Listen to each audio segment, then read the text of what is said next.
Three, two, one. What's up, George? What's going on in the House of Craze tonight? In the House of Craze tonight, we have Mr. Dash Hooper. We're going to be talking hybrids, and we're just going to do a little catch-up. I've been out of the loop for a little bit, so we're going to talk a little bit about what we've all been up to, what I've been up to, what Sam's been up to, and just catch up. Word. Yeah. Let's get it.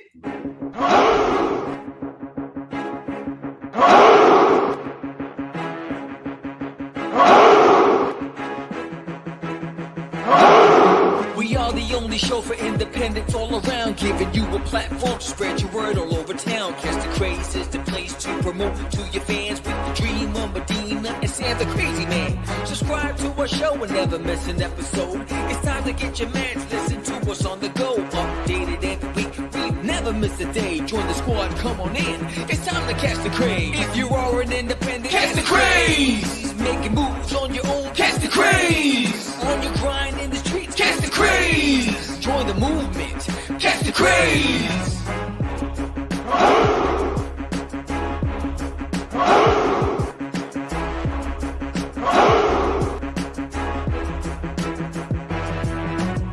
Yeah, George, we did it again. Come on now. You know you want to do it. Catch the Craze.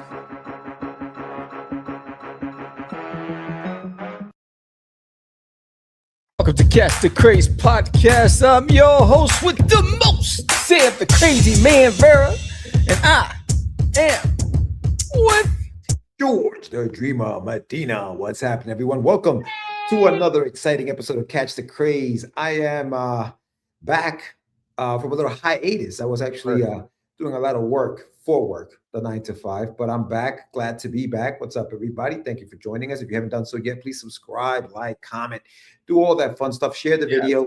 Share the video. We talk to independent creators about their work in comics and, you know, art, whatever art form they're doing. Magicians. We spoke to puppeteers in the last couple of years. So make sure you subscribe to the channel and share this thing out. We're trying to shine light on all the creatives out there, man. All the creatives out there. Happy New Year to everybody. I haven't seen you guys in a while. Thank you for coming in. Dan Price is in the house. Lou Pon's in the house. Am I going to be seeing Dan next month, Sam? Is Dan? Are you going to Texoma? What's the deal? I believe so. I think we're gonna have some karate chopping. Shoot, Lou Pons. Lou, what's going on? Carrie, KC, what's happening, man? Thank you, everyone, for joining us. But Sammy, what have I missed? Catch me up on things, man. What's going on? Man, you missed a lot, bro. You missed a lot. Yeah, it's like, damn. It's like George just went AWOL. Right? That's like I said, the U.S. Marshals. I said Tommy Lee Jones after you, bro.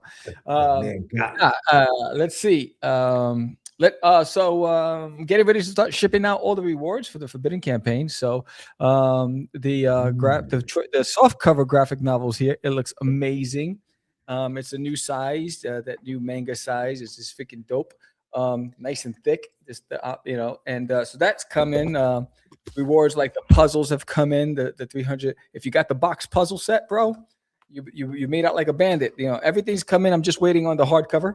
That one, we're going back and forth on formatting and all that stuff. So it's in production. That should be here any day now. And so I will start shipping out all of the soft cover backers that got the soft cover. I'll start shipping that out by the end of the week.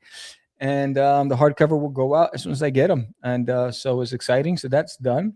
And now I'm just getting ready to launch Cosmic Wars next month. And it's the first character I ever created for comics, Cosmic Gorf, back when I was 12 and a half. And it's the first comic book that I broke out into the indie comic game back in 03 with. And so it's redone, re-illustrated, revamped. And I'm excited about this campaign.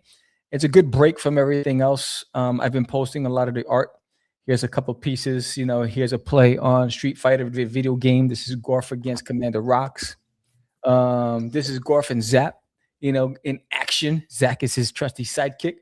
And then this is a double page spread that I did. And that's Empress Nani and her army. And so lots to come. You want to know more about Cosmic Wars, sign up for the campaign. We launch in February right here on Catch the Craze Live. And George and I are getting ready to go over to Oklahoma for the Texoma Comic Con, the third year in a row.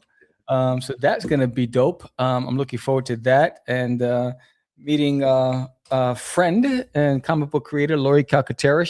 She's actually dropping her next issue of Path of the Pale Rider, I believe, in February as well. And Dan Price, I think he's going to be there too. So we should all go out to dinner. So it's going to be dope. I'm looking forward. The Texoma crew, they're amazing. The fan base out there is amazing.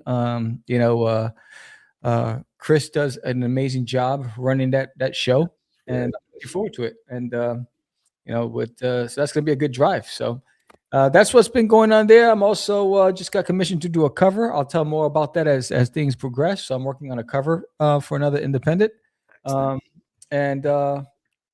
And then I also have LitCon as well. So those are only two shows I'm doing so far this year. It's Texoma, LitCon, and Comic Book Day, Free Comic Book Day. I'll be doing a book signing. But those are the only three things I got going for the year because I'm focusing on just creating, and because like George, who just recently got promoted, I have a new role, which is taking a lot of my time. I've been doing 6-day work weeks, working a long stretch. So because of that, I need to focus on my downtime, just drawing and creating. Yeah. No, man, it takes up a lot of our time. It's but it pays the bills. You know what I'm saying? Until this kicks off, we got to do what we got to do. We got to do what we got to do. And I just finished setting up my studio, bro. So the lights behind me. Are you doing a video on that or?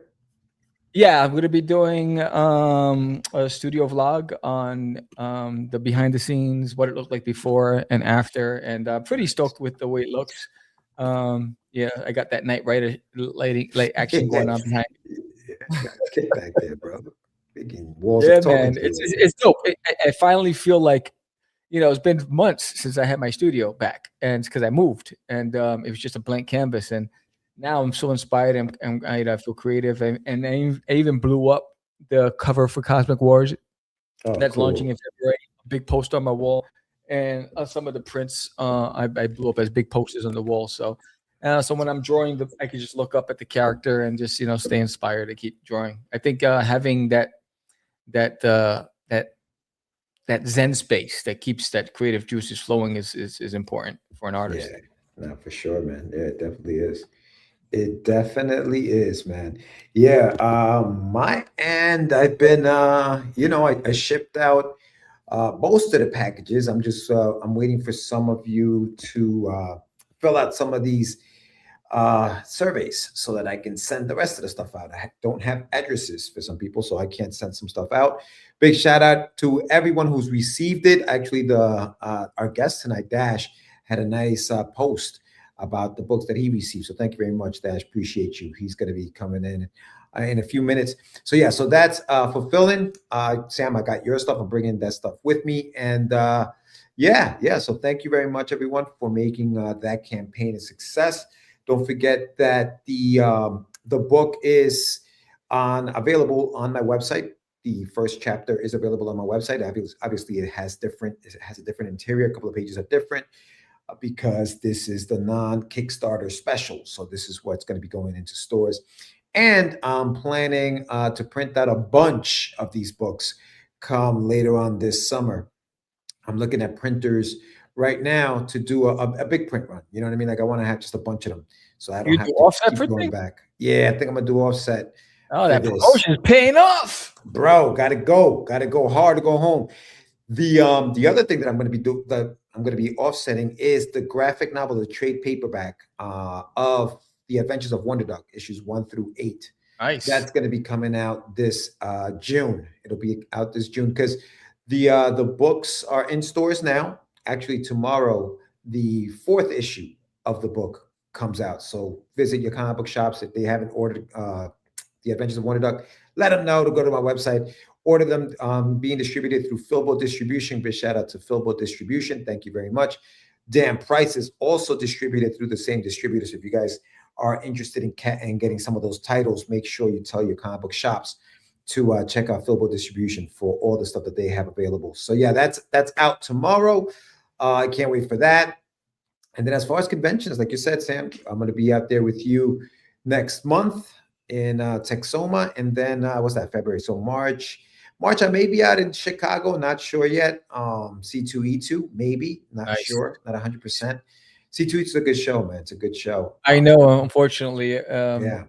March and April, I can't do anything. Yeah, April I'll be in at the Super Jersey Comic Expo in New Jersey, so I'll be out there April 18th. And then what am I doing? Oh, May I'll be in Oakland, California. What's I'll up there? be out there. There's a comic book convention out there, Oakland Comic Con. I'll be out there. I'll be sharing a booth with my nephew, who's also an artist. Big shout out to Andrew. We're going to be out. There's going to be a family affair. It's Mother's Day weekend, so we're going to be out there doing our thing.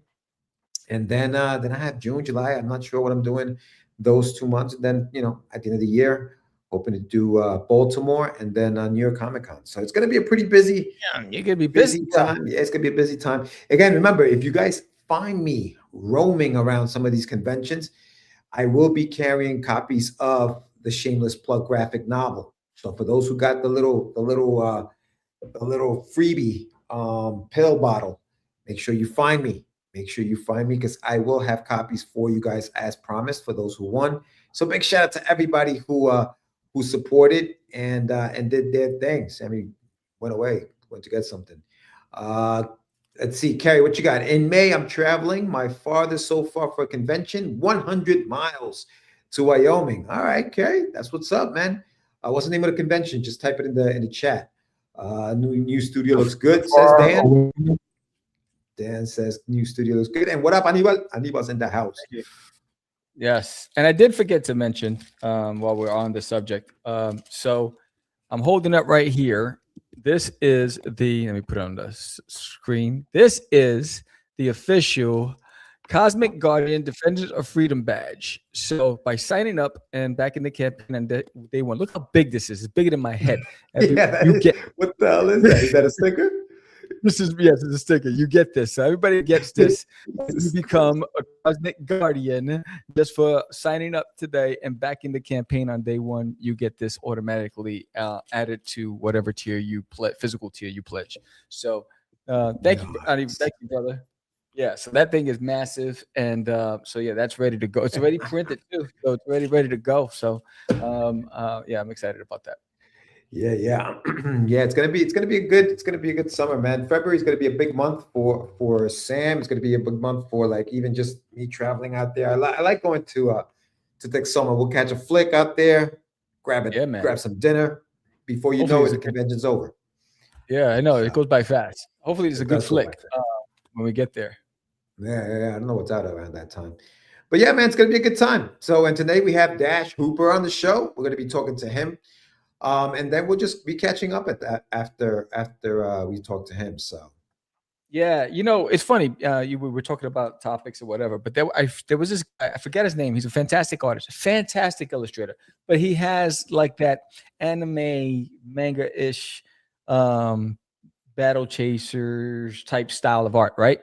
And so he posted on Facebook something on the like he's trying to get more work, and he feels like because of his art style is very cartoony and different that he doesn't get the kind of fan reaction or support that a traditional artist would get. But he's a fantastic illustrator. I mean, if I remember the name, you'll know this guy's amazing. And I just thought, and I had to process that for a second. I said, he might have a point, because the market is dominated by a specific look, right? There's a specific look and style that everyone's used to. And then when you have those unique, eccentric styles, as great as they are, doesn't have the same kind of reach that the standard ones that everyone's used to have. And I just found it interesting that someone at that stature, because I think this guy's like top tier, would struggle because he's done a lot of covers, he's done a lot of books, and then when I read that post, I wouldn't have expected that. I would have expected somebody who's up and coming. I just felt like he had a lot more notoriety, and I can't remember the name. It was like a week ago, and I said, let me write this down because it'll be a good topic to have. But what do you think? Do you think that the cartoony, more like Telos style of art struggles to get the same type of reach that a traditional Batman, Superman comic would? Just Yeah. that style. Is Dash in the waiting room, or you want to Yeah. just start? All right, so let's talk about it once after we're done with Yeah. Dash, and then No, we'll that's talk a about good it. question to open up too. We'll lead on to the Yeah, conversation with yeah, yeah. with Dash as well. Let's do it. So before we do that, let's we'll make it a get your meds and bring Dash on. We need something to get this party started.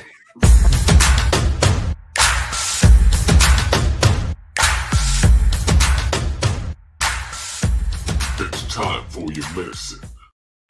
What's up? Hello, guys. Oh man, Dash. that's Hey. fantastic. That's Toy Thank you. Haven there. That is a little bit of Toy Haven behind me there. Yeah. That's awesome.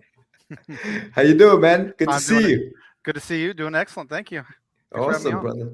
Awesome, man. Yeah, no, thank you for coming on. So Sammy dropped a little question to the chat, and then I guess you can kind of like what are your thoughts on this cartoony style? And Oh man. Well, you're talking to a guy that was born in 1973. So, no, I mean the cartoon and stuff is fine. I guess it depends on the artist and what because I'm used to the Silver Age, Golden Age of Superman, Batman, Kirby for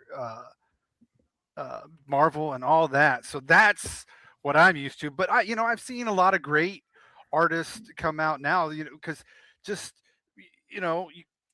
as you said, I'm gonna do a little shameless plug here. As I mean, this to me is good art, and that's what we're kind of talking about is right.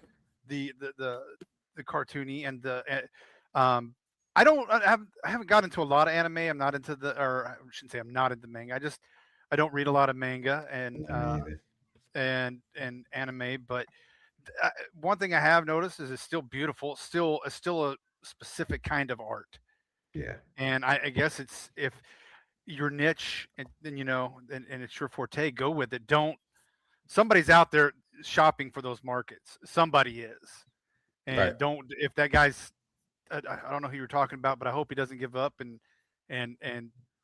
get just disparaged. Keep plugging like he's doing. Keep asking for the people that are looking for that art. He'll find it. Yeah. Yeah, I agree, man. I think that I mean, if you look at Scotty Young, for example, right? Scotty Young has a very cartoony style, and those covers can't stay on the shelf. Like people love Scotty Young's artwork. So there's definitely a market for all that stuff.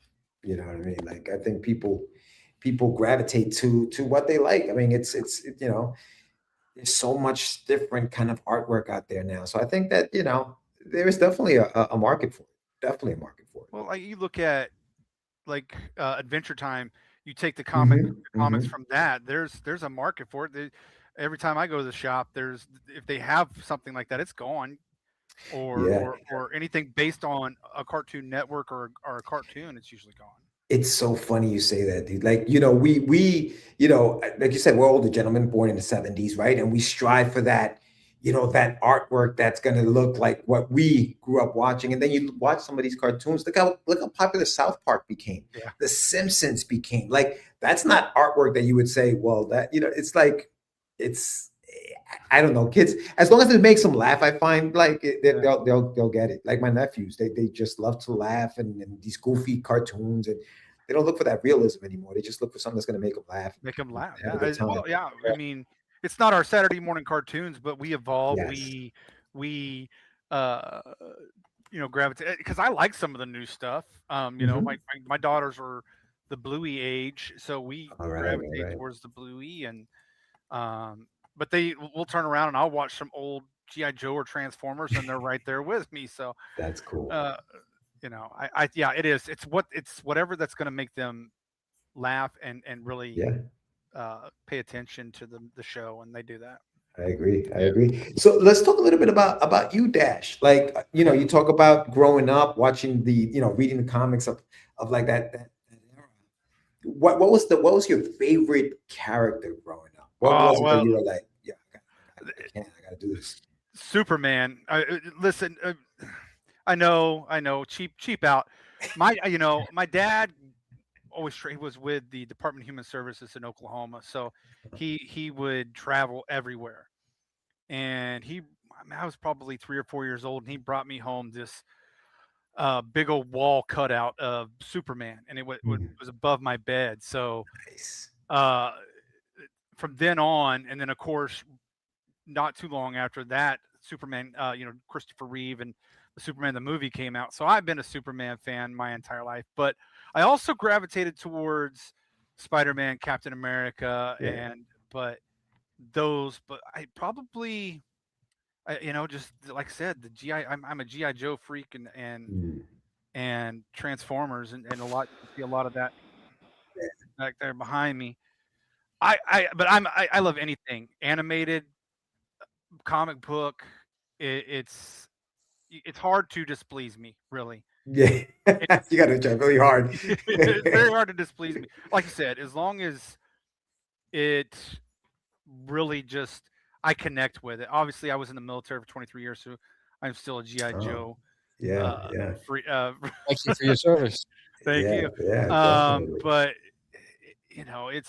GI Joe just stole my heart since I got the Ah, toys and the cartoons, and then Larry Hama delivered one of the greatest comic books in GI Joe ever. So, um, yeah, just can't go wrong with that. yeah, G.I. Joe, man. It's amazing how like, people can talk about all these like the manga and the animes, and I guess that's today's generation. Hmm. They talk about all that, but you talk about G.I. I remember like buying just G.I. Joes, just collecting every single Joe. Yeah. You just needed Tunnel Rat. I needed, you know what I mean? Like Yeah. Michael, I what's have up, all Michael? of them. I still have all of them. Right? Yeah, Shipwreck. And like Yeah. I remember losing Shipwreck in school one day, coming home and crying Yeah. about the fact that I had lost my G.I. Joe. Dude. Yeah. Like, It's devastating. His Uh, parrot, to, an- his big parrot. yeah, with the parrot. Yeah, yeah, to, yeah. to answer the question of what branch I was, United States Air Force. Mm. Worked in the security forces, so Oh, cool. I Yeah, was a yeah, cop. I yeah. was a cop for 23 years. Wow, man. Yeah, no, definitely. Thank you. Definitely thank you for your services, brother. Thank you. Thank you. Do you I guess because Anibal, we met Anibal, he was in the service as well. And we met Anibal, and actually he was drawing a book that Sam created, Forbidden, and he was drawing that overseas. And that was kind of That's like some of the stuff that he kind of like, so did you do any of that? Like while you were in the service, were you writing or creating stories while you were out Yeah, there? yeah. I didn't do anything published wise, and a lot of the writing I was doing was for fanfic, GI Joe, Transformers, Mm. Superman things, and stuff I knew that I would never be able to get a license or a copyright for. But it wasn't until I was it's about my last 5 years I really started working on uh, a fantasy novel that I'm still working on. Okay. This is the one that you might as well call me George R. Martin in that aspect. I don't know if it's ever going to get done. Winds of Winter, if you're listening, George. Um, but that was the one I've done a lot of different things on it. But yeah, I always created, whether it was like you said, I have this thing where I create my own GI Joe. So I have Mm. code names and backstories and everything for these guys. And I wish Hasbro, if you're listening, I'm available. Um, uh, but yeah, I was always creating something, whether it be Yeah. music, writing songs, writing stories. But it wasn't until I got out that I really, really put my full focus into it. So I've been retired 12 years now, and Mm. so I really put my focus into it the last 8 years, probably. Wow. Yeah. Yeah. Now, is hybrids, is that your baby? Is that the first thing, No, or that is have my you done? That's your second one. second. Well, no, Okay. technically my third. I did one nonfiction called "Why I Love Superman and Other Superheroes." One veteran's journey to find himself through Oh. superhero motivation. It was kind of, I was going through a down period, and I needed some motivation, and I was training clients at the time as a personal trainer. So when I was going in, I would write these quotes down Mhm. from, whether it be from superheroes or from real life, what I call real life heroes. I would put it on, and that was part of the day's workout. You kind of had to attune to that, Okay. and so I put that book together, kind of as a self help to for me, just and then I put it out, and then my first my first fiction was, I'm gonna do a shameless plug on this one. There you go. Let's do it. Uh, it's called Hell Comes to Texas, a Colt Windsor adventure. Oh, cool. And available on Amazon. That one was, I went to school. I went back to school for English to get my English degree and creative writing as well. And that started from just a short. We had to just do an assignment on character building. Mm. And Colt was born on that character, and we have to go through. All the students in class will look over it, and they really liked it, and so it just that one took off. And the only reason he came about is because the night before I was done for the assignment, I was watching Supernatural, and Dean goes back in time to take on the Phoenix in the Old West. And so I was like, well, what would it be like, if there were, the monster hunters were back there, but they don't have the internet, they don't have cars to get them to all these places and search. So they had to kind of do it on their own. And that's what Colt is. Colt is a, Old West monster hunter, and chases down demons and Wendigos and things like that. But that was my first one, and that one came out. It's been about a year since that one's been out, or a little over a year since that one's been out. Is that a prose book, or is that It's a prose. graphic novel? It is prose. No, it's prose. Okay. It's prose. How many pages? Right about 240-ish. Wow. Right Yeah. about 240-ish. Both of them are about 240-ish. Do you do like an outline first before you write, yeah. or so you don't get lost? Yeah, and it's 240 pages. Yeah. Like, what's your process? Like, when it My comes to- process for outlining is, I'll do a rough outline. Like, I know where I want my story to go. And then as it starts developing more, I'll add to the outline. But it's probably more in the second act and the third act where more of the outline gets fleshed out. Yeah. And then after that, I build my character Bibles, or my character I liken it to D&D worksheets or role-playing worksheets. I go in there and flesh out my characters on that. And they change, because you guys write, some of your characters change when you're writing your comics or you're writing. And so that. So I can say, like, a lot of the only one that stayed true was Colt in the first book. The only one that stayed true, because I knew what I wanted from him. And through the course of writing, and like, sometimes like my instructor said, you gotta kill your baby. Sometimes what you think was going to work for you doesn't necessarily mean it's going to work for you, George, or the rest of the crowd out there. They're going to be like, ah. So you have to decide, is that really going to push is that really just pushing your emotions, or is that pushing the story forward? Yeah. So that changes a lot of the outline. But it's, man, I wish I had a copy of one I do a lot of mine on Notepad. Yeah, me too. But it usually starts out about this long, and then but that doesn't even come from any of my writing teachers. That came from my actually one of my English lit teacher. She was like, your outline needs to be really good, in depth. She beat that into us, so it was good. I'm thankful for you if you're still out there watching. So going back to school to get your English degree, did you find that helped you creatively, or was that more just so you could learn how to, just the grammar side of it? Because listen, as a creative writer, you're just out there, you're creating stories. You're not worried about all the other things that all the grammar and all that other stuff. Was that something that helped you? How did it help you? I guess. Yeah, I think it did, because again, you're in a class with a bunch of students, and you're listening to everybody's ideas. So you're not stealing from them, but you're listening to their your creativity. And it's kind of like, even when we talk on these shows, we go on all the different podcasts, and we listen to how you came up with shameless plug, or your bigger pictures. And I'm sitting there going, okay. And I try to not so much get in your mind, but I'm like, what were you thinking of when you did that? And then it brings it in. But yeah, it helps creatively, because it's just another tool to put in the toolbox. Yeah. And one of my drill sergeants, or we called them training instructors, but drill sergeant, long time ago said you can never learn enough. Your tool bag will always need to be filled because I'm gonna learn from you guys, and then you guys are gonna go to the cons and you're gonna see something. You're probably gonna pick up a nuance or something from somebody that you admire and talk to, like just like talking to Lori.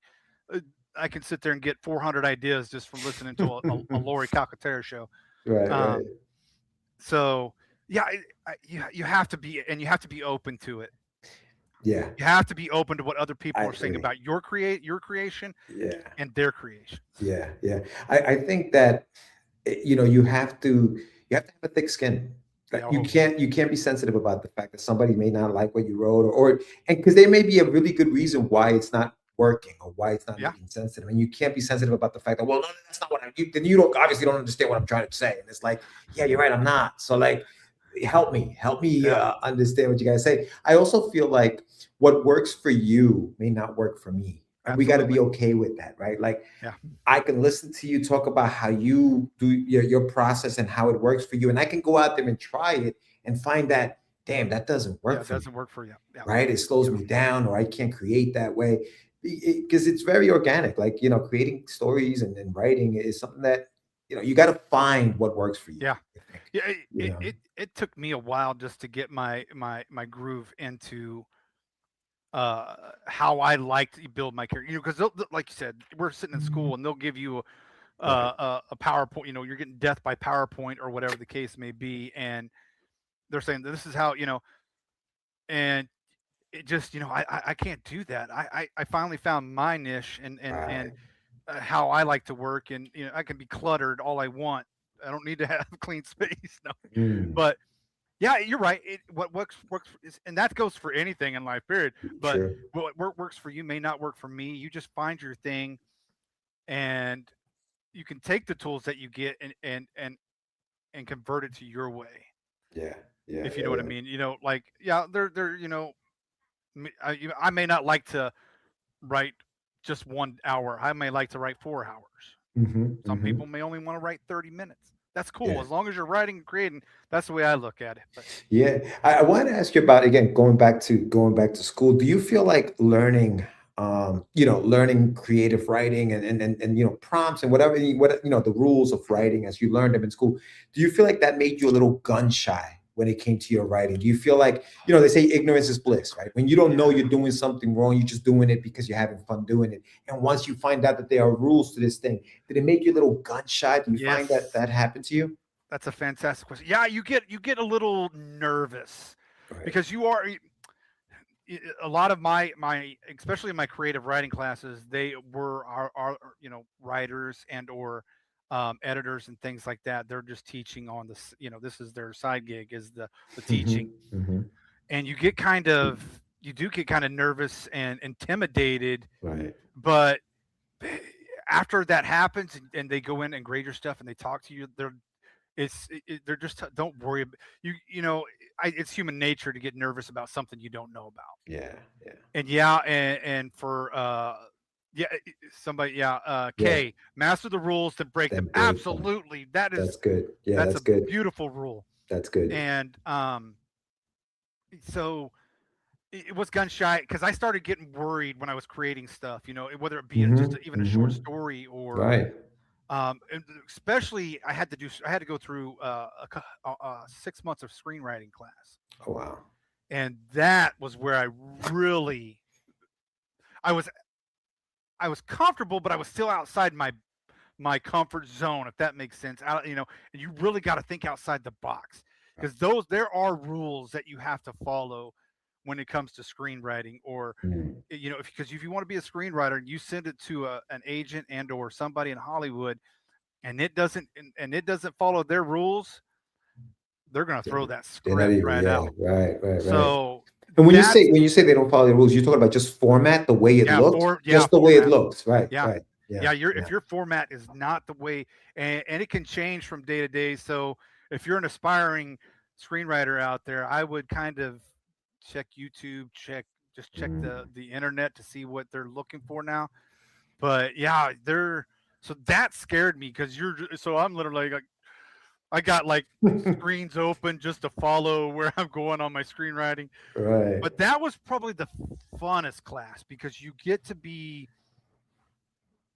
well, you know, it's like writing a comic. It's you're following a script. You're doing your script. You're building out the scene of what your main character is doing and what's around him. And where where I'm writing prose, that's all just built in. But you have to be direct and to the point.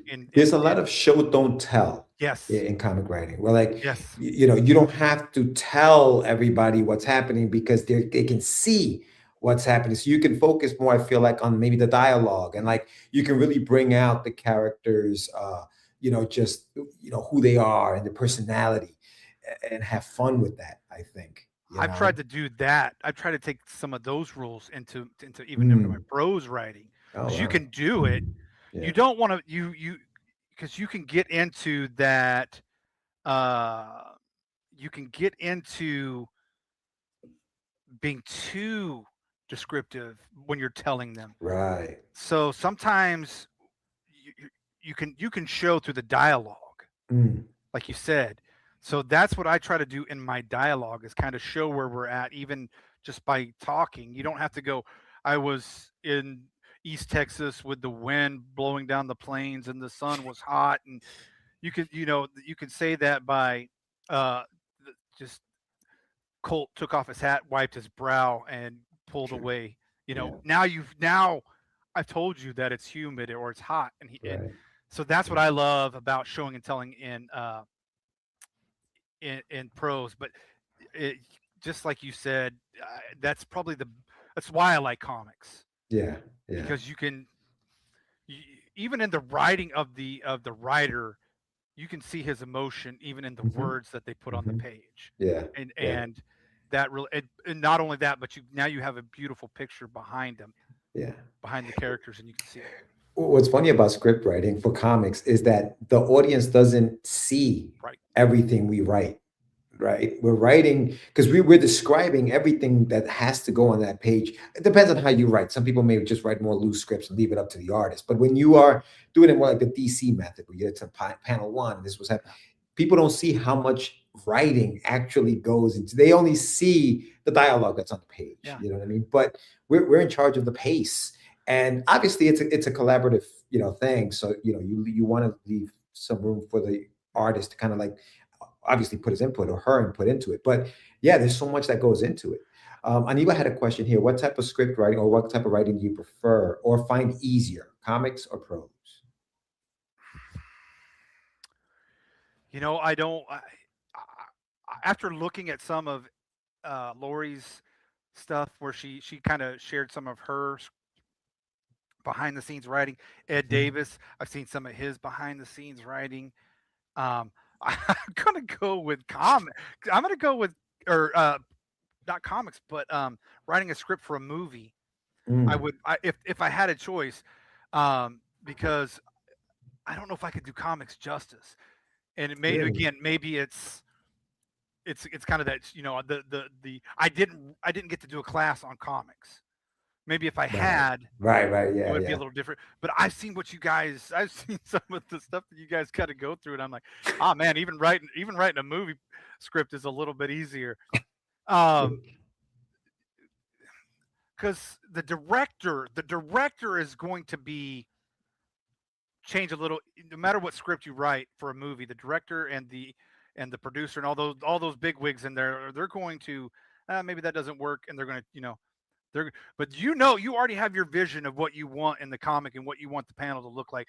So you got to be meticulous down to it. I feel like I may be wrong, but you got to be meticulous to a T, and then you got to go in with the colorist and make sure that that still fits the color palette that you want. Right. Yeah. No, there's a lot. I think writing movies might be a little bit easier because I don't know. I'm scared of what you guys do. I've thought about it, but maybe one day I'll sit down and start working on one. But I my hat's off to comic. Yeah. Because you're right. Nobody, before I even knew this, I would pick up a comic and be like, oh man, some guy just drew it and they just put in some words. Right. No, there is so much detail and so much in depth. Yeah. But my hat's Yeah. off to you guys, man. I'm just scared of that.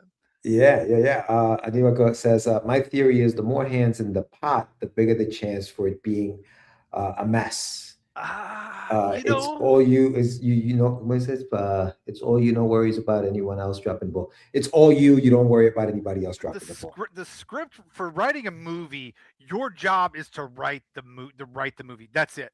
You're not going to be in production. You're not going to be in directing. You're not going to.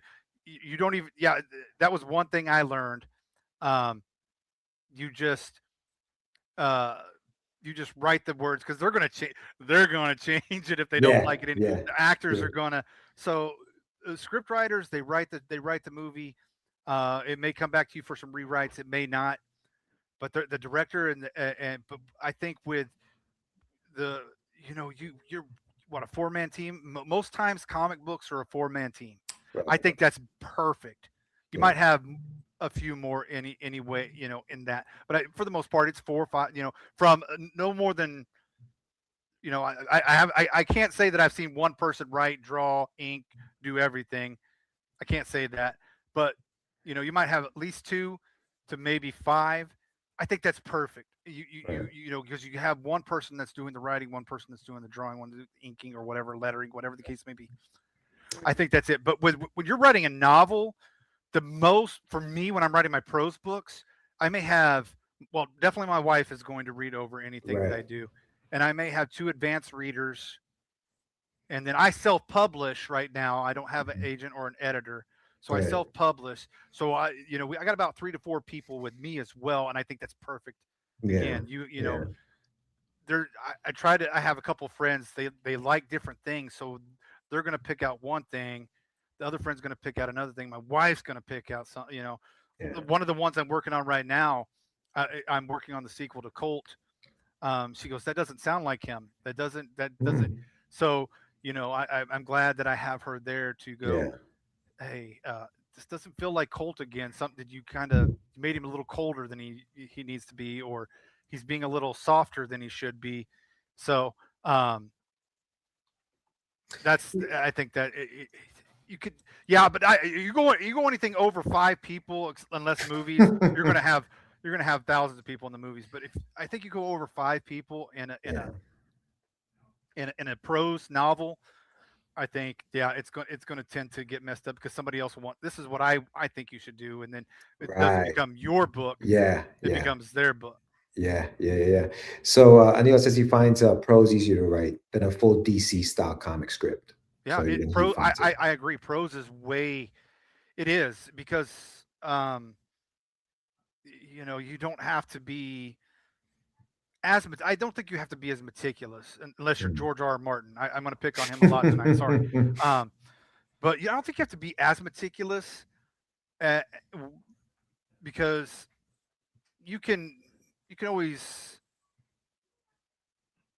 I don't know. It's hard to say, but prose. I feel like prose is easier than sitting down and doing what you got. Because I love comics and I love what they do, but I just get that stage fright, and I feel like I might mess something up. So I just to me, but I love what you guys do. So yeah, I'm right there with you, Anna. It's funny that you say that because I feel like with prose, I guess. Listen, if something's wrong with that book, it's on you. Yeah. You can't blame anybody else. Right. If something's wrong with a comic, you can either say, well, the artist didn't do it justice, or the artist can say, well, the writer really didn't give me much to work with. So when it comes to prose, all the pressure's on the writer. Like, it is all on us. You have to make me turn that page. The artwork is not going to do it. A cool looking shot to see what happens when I flip this page is not going to make me flip that page. Now it's your words making me flip that page. And to me, that's harder. I find, you know what I mean? Like there's more of a challenge. As I said, it's very challenging. Right. And you have to be a hell of a writer to do that. Yeah. Writing prose is kind of like, for the way I look at it, writing prose is kind of like me getting into a new television show. I give you 3 episodes to hook me in. If you haven't hooked me in by 3 episodes, because I'll give you the first episode because you're probably giving me backstory. Second episode, you're getting into that first real or whether it's case or whatever, and by the third episode everything should gel. The way I look at it is I have 3 chapters, whether they're whether they're 10-page chapters or whether they're 5. I feel like I have 3-page chapters to get you to like my book, and you really, and most people will tell you that first opening line in that first chapter is what has to really grab you. Like if it says Dave's just walking down the street, you got a hook. So I feel like I feel like I can capture that. I watch a lot of TV, and so I know what I'm looking for. So I kind of feel like I know what will grab somebody. It may not, but I feel like I have a better grasp on it by just my love of watching movies and watching TV. I kind of know what people are looking for. Yeah, no, that makes sense. So KC, he says, I follow Doug Munch approach to the Marvel method. Break things into paragraphs like they're panels, but the artist can decide to combine paragraphs or divide them. And going back to that, so I remember I was sitting down and I was at one of these conventions, and Jim Shooter, who was he was the writer, and obviously for Secret Wars he wrote that for Marvel, and he said that the Marvel method works, but the DC method also works. The issue is that with the Marvel method, you have to have a Jack Kirby drawing that, because if you have an inexperienced artist and you give them like a paragraph or whatever to draw, they may not know how to break that up and make it a story where where the sequential art really follows a good story. So you got to be very careful. You got to have the right artist. DC, you have to have the right artist guiding the artist. So either one, you can make mistakes on either one. There's really no preference. But I think it's interesting to think that the artist is very important when it comes obviously to comics, because they have to know how to draw sequential art, and they have to be able to tell a sequential story. And unfortunately, sometimes we forget that. And that doesn't happen. And that's when you get lost as the reader. You're like, I don't know which panel to go to next, or that doesn't really make sense. I feel like as long as that's why I outline if I get off, because you can follow most comics follow the hero's journey. You have the reason, Batman, he becomes a hero because his parents are killed. He has the mentor in Alfred, and then he has his archenemy, the Joker. So he always has something to curb his mission. And I feel like if you do that, same goes for writing. I think I'm not saying I follow the Marvel method, but I feel like I'm not writing 3 pages ahead. I am writing paragraph for paragraph for paragraph, and each paragraph needs to push the story in a way. So that's why I do like the Marvel. I know Jim Shooter said both work. I like the Marvel method a lot better than I do the DC method. But I'm not saying I use that method, but I kind of inspired by it. So tell us a little bit about hybrids, Dash. Now this is my baby as far as there it is. I love hybrids. Cool. Beautiful cover art. Krista Grant got me hooked up with a great artist and colorist, and I'm gonna read their names real quick just so I can give them props. And let me get to my props. Look at that Castle Grayskull in the back just while you do that. It's cool, bro. I might have a slight problem. At least that's what my Krista Grant introduced me to Valerie Ike, and Valerie Ike did the art, the drawing of the Corrugator that you can see on the front, and then Daniel Anamale did the coloring. Gorgeous. So hybrids, that's I call it my baby because my daughter's had a big hand in helping hybrids come about, and I'll tell you, I homeschooled my girls. we were sitting down one day, and they love to draw, they love art, so I'm hoping they'll be in your guys's Yeah. arena very soon. They take after their mom in that aspect. She's a beautiful artist as well. But we were doing hybrid animals for the day. We were just doing an art project. I was like, I want you to combine two animals, whatever they are, Oh, that's cool. and just draw them together and let's go with it. So I'm getting and one of theirs is in the book for sure. One of their creations is a fox and a horse called a horks. Um, I didn't name it. My girls did, but it's a horse. But it's a fox and a horse. But they were drawing all these different ones, and I took some of their ideas, and I was like, man, this would make a great book. That's cool. And so I scared him up a lot. So you got the Gorgator, you've got the Crococonda, you got the Scorpipede, you've got things that are That's awesome. the Grizzlyon, which is a grizzly bear and a lion together. So this thing is What do you massive. call the spider vultures? Like, how did you combine that? I just called them the spider. I didn't have anything Okay, good. okay. I have a wisecracking character in there, All right. and he's the one that names them all. Okay, gotcha. His name is Zorro, and he comes up with all the names of these characters. So I love him, and he's based off my buddy Juan. And so he was always wisecracking, always had a good comment for something. We're going out and doing something. He has a wisecrack and comes up with it. But yeah, you have and it started.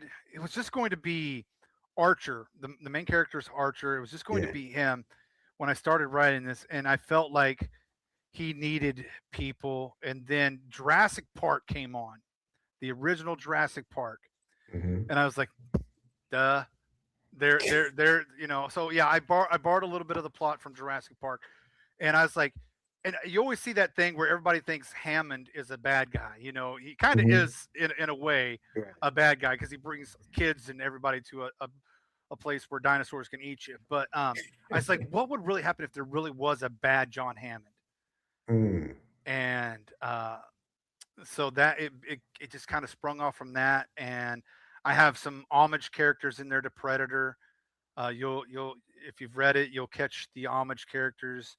But I needed a bad guy team, and everything just kind of started falling into place as I was writing this. And that's really what happens. Like I said, you can, it just started out. They were just going to be, it was just going to be already on Earth. Well, I was like, nah, this just doesn't make any sense. So I need them to have pocket dimensions. So that's how Apex came along. That's Apex cool. Is the alternate Earth and parallel Earth exploration. So Apex came along. Well, then that kicked into a backstory for. It's amazing how all these things happen while you're writing. So a backstory came for Archer. Yeah, always. And then, but so yeah, I worked on. Man, I must have worked night and day. I kid you not. I mean, it looks like a thick book. Yeah, well, it was longer. Really? I had two advanced readers on that one as well, and I was over 100,000 words. Wow. And we got after everything was said and done, we got it back down to I believe it was 60,000. So I knocked about 40. That's a lot. It doesn't. I mean, in the grand scheme of things, 40,000 words doesn't sound like a lot, but that's a lot of pages. That's not. But yeah, but I worked on it night and day, probably 6 to 8 months. Good for you, man. Holy cow. Yeah, and because I wanted to tell this story, so I got it out late I want to say it was around October that I got it out. So it hadn't been out very long. So let me just read the synopsis that you have in the back of the book. It says, trapped in a savage pocket dimension beneath Yellowstone, which I thought was really freaking cool. Archer, which is James Archer Bowman, and his surviving men must fight through a nightmare landscape of impossible hybrids, scorpion centipedes, like you mentioned, monstrosities, spider vultures, and the ruthless packs of Kuda, a warlord who will step at nothing to claim dominion. That's the base. That's what the story is about. So the setting of Yellowstone. Have you been? Yeah. Why Yellowstone? Like, Because how I did feel you like go there? because I said to myself, there's probably I watch a lot of true crime, Mm, and there's a lot of these like Yellowstone and the redwood forest that have never been, or they may have been explored, but not very much. right, right, right. And I feel like Yellowstone, there would be a lot of fossils there. I That's feel cool. like That's so cool. that's what they're going for this paleontology team that Archer and his team are going after. We're actually going after dinosaur bones, but the guy set him up, and they found something that had crossed over from this Hmm, dimension, and sent them there to go into it, and they got sucked into the dimension. So that's the whole reason Archer. that's But awesome. normally, in my backstory lore and all my Bible, Apex really is not they've never really met and come across something as devastating as hybrid world.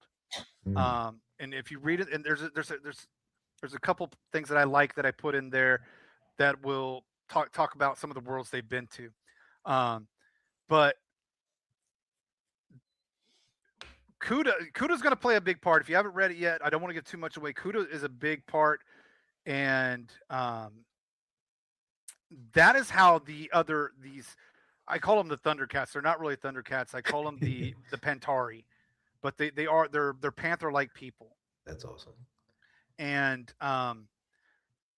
they came about because I felt like somebody had to be friends with Archer and his team, because almost every turn they were in danger of some sort. So I needed somebody to be the a to drive Archer, to continue Yeah, to drive Archer. Archer's suffers from PTSD. Archer's got a lot of issues, ladies and gentlemen. yeah. Archer has some issues to deal with, and now he has to not only deal with his issues, he's got to deal with a young lady who has some issues of her own, Mm, and together they're going to grow. And that was my vision, is watching them. And Kuda has a big part to play. I have some very you have to read. I will just say that you have to read, because there is a character, if you do not read, you will miss. right. And this individual is going to play a part as I move. I've got this one planned out as a quadrilogy, Mm, a quad of books. And but yeah, to get back to Yellowstone, I just was like, I've been there, but I haven't been all over Yellowstone, and I just right. thought it was beautiful. And there can be places in there that nobody would know about, But that's what I because love about it. Yeah, yeah, that's yeah, what I love nobody about would it. know that Yeah. for all we know, there really could be. I'm just kidding. But I just felt like that was a good place to go, because it would be um, just wide out in the open, but nobody around. Right. And I was like, but there's pocket dimensions once you get Into the world. Yeah. into the world, there's pocket dimensions Yeah. everywhere, Yeah. and you just have to know what you're looking for. That's awesome, dude. Now, so this is a prose book. How many pages is it? We are sitting right at, what did I say? Because, like I Two. said, that looks like and it's a nice hardcover. This book is available on Amazon, Yes, right, Dash? You guys can get your hands on it on Amazon. we are 251 pages. Yeah, yeah, it looks good, dude. And you know what? As you talk about it, it definitely lends itself to like a graphic novel, Yes, because of like the creatures you're talking about. To be able to see those creatures would be freaking fantastic. with that, there is a plan in the works. Yeah, I am trying to get some fundraising going to help me cool. work on, because I would like to push not only hybrids into a graphic novel, but I'm also working with another guy who I'm trying to build more of a role playing card Oh, game cool. Yeah, with it nice. as well. So I've got some plans Good. for hybrids, because because my daughters are a part of it, and I want them Yeah, to reap that's some of awesome. the Yeah, benefits yeah, yeah. of their help. And yeah, it's just I have so many. Uh, even even one of my friends was like, we did a show on it, and I built up this. I'm very amateurish when it comes to building videos, and I found some rainforest stuff and some animals. You can't really tell what the animals are moving through the bushing, and you got some people. So I put all this together, and they're like, "Oh man, that could be a movie." So yeah, I have. yeah. I mean, with your screenwriting, abilities, say- I don't know, man. This could be something cool. I could say I am 20 pages in on a script. Now, Nice. do I have the gumption and the nerve to actually send it in? I don't know, but Right. I have worked on it a little bit. The Good for you, problem man. is I don't know about you guys, but I will get into 4 or 5 projects at one time. So I may do something on because I'm working on Cult Part 2 right now. So I'm finishing up on that. I have another Western, because I'm a huge Western fan, first and foremost. So I'm working on another Western that I hope to have out in the end of 2026 as well. So I'm looking at an early release for Colt, probably end of February, March for Colt, and then probably a late November, early December for the second book. So, but I started working on a character Bible, an outline for a bounty hunter who's I don't want to give too much away, but he wears a GoPro. He's a bounty hunter. He wears a GoPro, Oh, sure. and he's a cross between Jack Reacher and Dog the Bounty Hunter. So he's got some character flaws, if you will. But I don't know about you guys. I hit like 4 or 5 different projects, and I may not always work on one of them at a time, but I'm putting or whether it's taking notes at night, like something will pop in my head, so I'll go over, grab my notebook, and throw the notes down. Yeah, always, man, always. But Dash, this is amazing, man. Good luck with hybrids, and like I said, you guys go to Amazon. You can get it in physical form. You can also get it on the Kindle, right? Because I think that there's a Kindle version of it, right? Hybrids is on ebook, Kindle ebook, paperback and hardback, and then right now Colt Windsor is just hardback and paperback. We didn't do ebook on that one, but all of my books are on there. Love to have you guys join the world. Let me know. Leave a comment on the Amazon and feedback, even if it's bad. I love negative. I love negative critiques. I love negative comments. It helps. It only helps me build myself as a writer. If you don't like something, tell me. I love to hear that. Man. Anima says he feels like he was listening to himself being interviewed.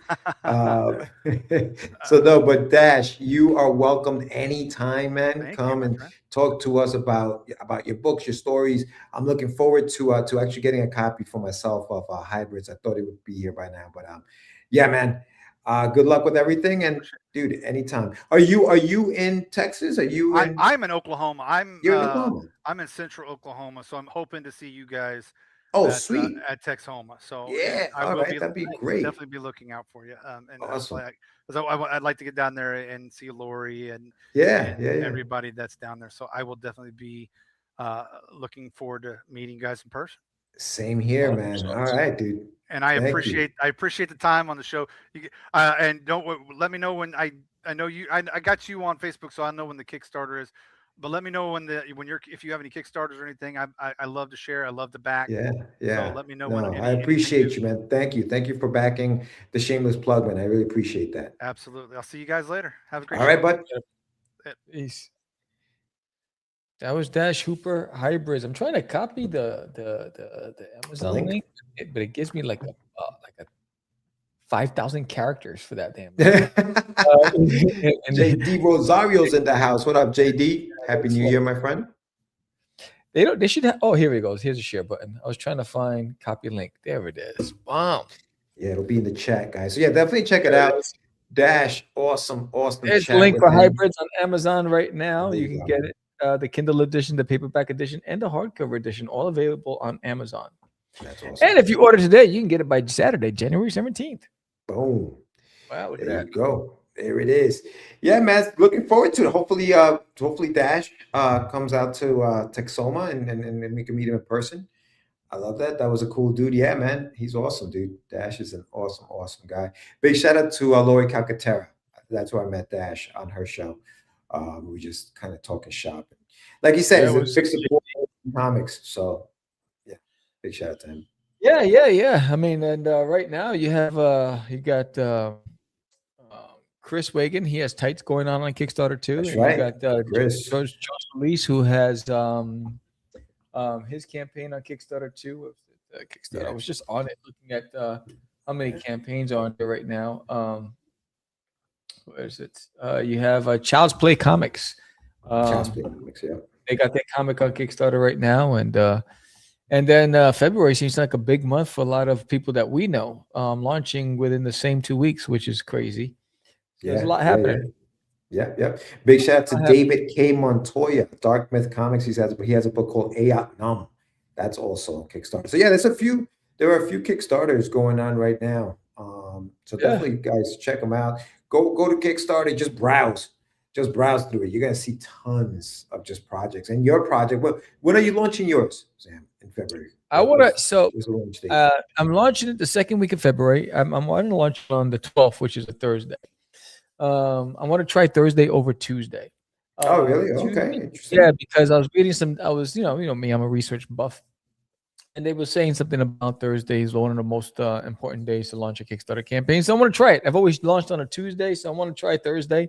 So it'll be on the 12th right here on Catch the Craze podcast. And again, if you just by signing up and backing it on the first day, you become a cosmic guardian. Here it is. And you get this big, giant, massive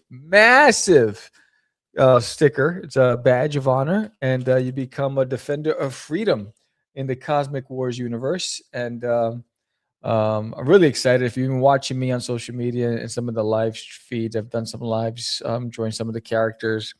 Here's Gorf battling Commander Rox, and you'll find out who Commander Rox is as we get closer. And this is Gorf and Zap, his trusty sidekick. Everybody needs a sidekick, and Zap is just up for the challenge.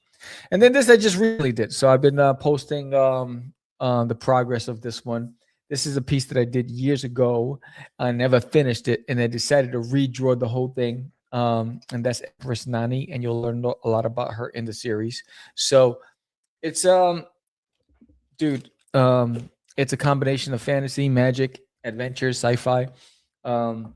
It's all alien, all fictional, and it's all fun. And Gorf is the hero, and he has to protect the Arthenian Star and the Kingdom of Crystallia.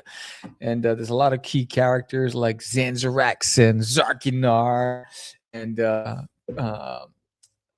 there's Princess Reina, and there's Gorf, and there's Professor Ramses, and Zap, and there's so many different characters, and a lot of fantastic names. And I'm excited about this. I'm really excited. I think it was you. You kept asking me, when are you going to do Gorf again, and when are you going to do Gorf again? And then I pulled it out, and I was like, you know what? Tomorrow's not promised, right? And I was like, you know what? I need to get this out of my system, and I need to redo the whole thing, and I'm excited to do it. So I'm having fun with it, and I hope you all join me on the 12th right here on Catch the Craze podcast live. It's going to be fun. All right, cool, man. Yeah, that's awesome. And then for everybody who's backed the Forbidden campaign, the paperback has come in. I'm ready for the hardcover to come in, so I'm going to start shipping these out. So everybody who got the paperback, you'll start getting them in the mail real soon. And everything's coming. Like if you were one of the few that ordered the 300-piece puzzles, here's the puzzle box that came in. The bags, if you got the bag, that came in. All the stickers came in, the bookmarks came in, the prints came in. So I'm just waiting on the hardcover. So I'll start shipping this out until the hardcover comes in, and those will go out as well. So thank you everybody who backed the Forbidden campaign. And I'll be updating the store on crazycomics.com. So if you missed it and you want to still get your hands on books, you can get through the website. I'll be updating the store this weekend. So bro, that shipping, man, that shipping is gonna be something else. something else. Yes, Spancy. Yeah, it is. It is. For those who back the shameless plug, you guys should have your stuff. If you don't have it yet, I don't have your address. Anybody yours? I have yours. Don't worry about it, anybody. I got you. Yeah. So if you don't have it yet, if you haven't received it, check your Kickstarter account. See if you filled out the survey, and if you haven't received it and you filled out your survey, hit me up. Send me a message. I'll track it down. I'll send you tracking information for it because a lot of the stuff has already been sent out. So just check it out. And a big thank you so much to everyone who did pledge the campaign. Those who pre-ordered the book on my website, thank you so much. Those books went out. So thank you. And yeah, don't forget, tomorrow is New Comic Book Day at comic book shops. The 4th issue of The Adventures of Wonder Duck is going to be on the shelves. So make sure you go to your comic book shop. And if they don't have a copy of it, ask them to order it. There have been people stores ordering way back to issue number 1 and trying to get everything back. So people are asking for it. So thank you very much for everyone who has asked for the books. Make sure you do that. Philbo Distribution is the distributor. If you go to my website, you will find where to get it. If you're a store, you have to sign up and do all that fun stuff. But yeah, get it there, and then I'll be with Sam out in Texoma next month at the end of the 20th, the 21st, is it, Sam? It's the 21st. Yeah. Right? Yeah. So we'll be out there hanging out, doing our thing. So check us out. Yeah, man. I mean, I'm trying to see. So they have, what do they got? They got Minions: Rise of the Gru coming out in theaters in February. Really? Okay. Yeah, you got a movie called Mercy. You got The Shelter. You got some movies. I don't see any like comic book based movies. Yo, but you know what's funny? Remember when we went to see? Obviously, that's when we saw The Beekeeper. And we're like, what the hell's The Beekeeper? And it was a dope movie. So, I mean, we could just catch anything out there. Yeah. You never know.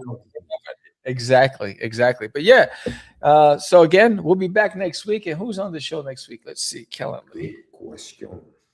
Who's on I think I remember. Let me see. Meeting. Let's see. Next week. We got an old friend on the show next week. We got Mr. Keith Gleason. Oh, Keith is in the house. All right. Big shout out to Keith Gleason. All right. Can't wait to talk to him. Yeah, it's going to be dope. So Keith is going to be the Eyes on He-Man. There you go. Right. Yeah. So Keith is going to be on the show. Looking forward to that conversation. A really solid egg. Looking forward to having him back on the show. Lori she booked for June. She booked in advance. We got quite a bit of people coming on the show. We got Keith Gleason. Kerry Chug is the 27th, right after. Then we have David William Howard. Then in March, we got Ray Jemison, then Gary Hodges and Max Hoven and Gregory W. Martin and Lori Calcaterra. Did I just see Gregory Martin twice? Coming on twice, man. Yeah. So we got a pack lineup. I freed up February to really just focus on promoting Cosmic Wars. So it'll be George and I in February, in the month of February. So we'll be giving updates and doing some hot topics and taking questions live from all of you guys. And that's it, man. So glad to have you back, bro. Yeah, man. Glad to be back. This was fun. Thank you guys for checking us out. And we'll be back here next week, man. Yeah, and don't forget to hit that like button, sign up, and hit what's that say? And sign up, subscribe if you haven't done so already. If you listen to us on any of the audio platforms, head over to YouTube and subscribe to the channel. Help us grow, because when we grow, the independent community grows. We are indies for indies, and we've been doing this since 2005, the first and longest running independent comic book podcast in the game. So we appreciate every single guest is by. Yeah, sorry, brother, you came at the tail end, but we appreciate you just for stopping by. So with that said, I am Sam, the crazy man, Vera. George, the Dreamer Medina.